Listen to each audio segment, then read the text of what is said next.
Story 13. A man used to shout superfluous calls to prayers in the mosque of Sinjar, and in a voice which displeased all who heard it. Yeah, people don't like all these extra add-ons that some people have done.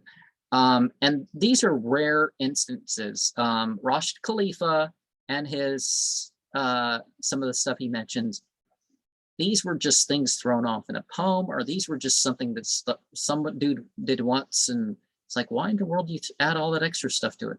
And see, but they weren't killed for it, so that indicates, you know, it's not as, you know, the society isn't actually what, you know, we put in the movies in the West. Oh, if some poor person takes a piece of food, they'll have their limbs cut off and all this. No.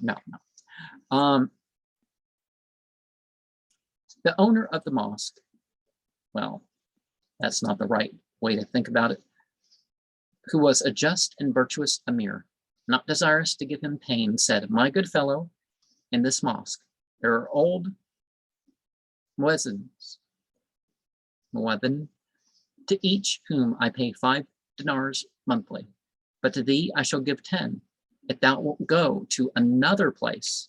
The man agreed and went away. Sometime afterwards, however, he returned to the emir and said, "My lord, thou hast injured me by turning me away for 10 dinars from this place, because where I next went, they offered me 20 dinars to go to another locality, but I refused."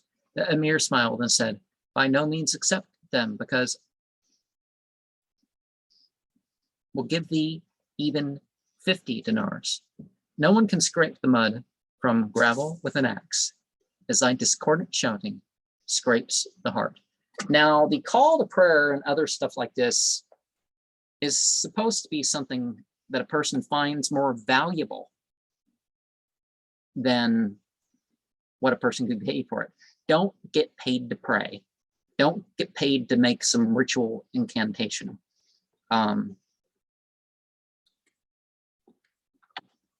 That was the downfall of Islamic society and Islamic rule.